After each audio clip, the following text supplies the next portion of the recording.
করে বানাইছি, আবার ফিনিশিং করিয়ে আবার সুন্দর করে ওটাকে আবার পরিষ্কার করছে, স্পিরিট দিয়ে ঘষিয়ে কত সুন্দর করে।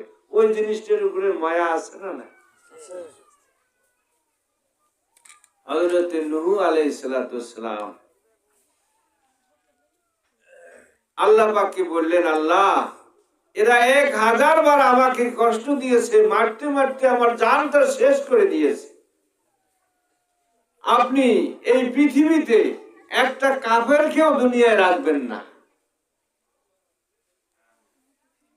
এই কথা যখন বলছে, আল্লাহ পাক তার জবাবটা ডাইরেক্ট দেন নাই, ওনাকে বললেন, বাবা কিছু হাড়ি পাতিল, কিছু সুন্দর করে কিছু জিনিস তৈরি করো, হাত দিয়ে সুন্দর করে তৈরি করতে হবে। করার পরে বলছে, এগুলো ভাঙো তো তুমি।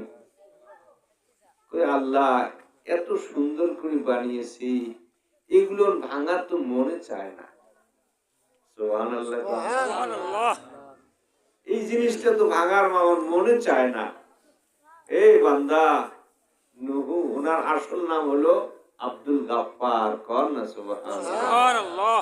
1466 বছর বয়স ওনাকে আল্লাহ পাক দান করেছেন। সন্ধ্যায় এই মাইকটার আওয়াজ ভালো ছিল, এখন এরকম হয়েছে কেন?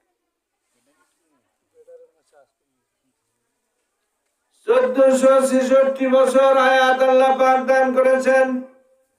1000 বছর তিনি নবুয়তি করেছেন। 1000 বছর পর্যন্ত কাফের মুশরিকেরা তাদের কাছে দাওয়াত দিতে গিয়েছিলেন। যখন এই দাওয়াত দিতে গিয়েছিলেন, ওনার উম্মতেরা ওনাকে পাথর মেরে মেরে এমন অবস্থা করেছিলেন, শরীরে ক্ষত বিক্ষত করে শরীরের উপরে 12 হাত পর্যন্ত পাথরের স্তূপ করে দিয়েছিলেন।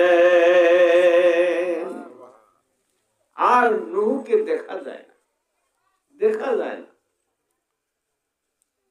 ওরা সবাই একত্রিত হয়ে পরামর্শ করত, আজ থেকে আর নূহ আমাদের বাড়িতে যাবে না, আমাদেরকে বিরক্ত করবে না। বিরক্ত করতে গিয়েছে না, ওই সমস্ত লোককে জাহান্নাম থেকে মুক্ত করে